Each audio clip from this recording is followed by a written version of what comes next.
मी Punjab duck या नागपूरकडे म्हणून सुरुवातीला सर्वात सांगतो की नागपूर भागातल्या सर्व शेतकऱ्याला सांगू इच्छितो की तुमच्याकडं मध्ये 30 एप्रिल 1, 2, 3 मेच्या दरम्यान चांगला पाऊस पडणार आहे, गारपीट होणार आहे.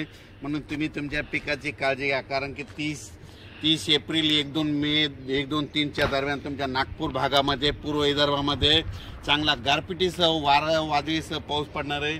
म्हणून तुम्ही हा अंदाज लक्षात घ्या. आणि सांगायचं झालं तर 23, 24, 25 दरम्यान सातारा, सांगली तसेच नंतर कोल्हापूर, राधानगरी या भागामध्ये आणि 23, 24, 25 तारखेपर्यंत तिकडल्या भागामध्ये 2-3 जिल्ह्यामध्ये पाऊस पडणार आहे.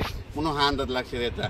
त्याच्यानंतर कर्नाटकमध्ये पाऊस पडणार आहे, तेलंगणाला पडणार आहे. त्याच्यामुळे काय होणार आहे, जे कर्नाटकच्या सीमालगतचे जे भाग आहेत म्हणजे उमरगा झालं, नांदेड झालं, त्याच्यानंतर धर्माबाद झालं, त्याच्यानंतर धाराशिव, जत, मंगसुळी या भागामध्ये पावसाचं सत्र ह्या 5-6 दिवस चालूच राहणार आहे. म्हणून हे अंदाज लक्षात घ्यायचा.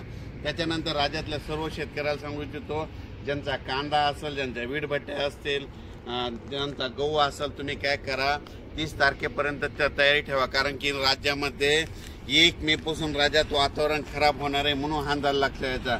7 एप्रिल पासून 1, 2, 3च्या दरम्यान तुमच्या भागाकडे वादळी वाऱ्यासह चंद्रपूर, वर्धा, नागपूर, भंडारा, गोंदिया गारपीट होणार आहे. म्हणून तुम्ही तुमचा पिकाची काळजी घ्या. अचानक वातावरणात बदल झाला तर लगेच उद्या मेसेज दिला जाईल. धन्यवाद.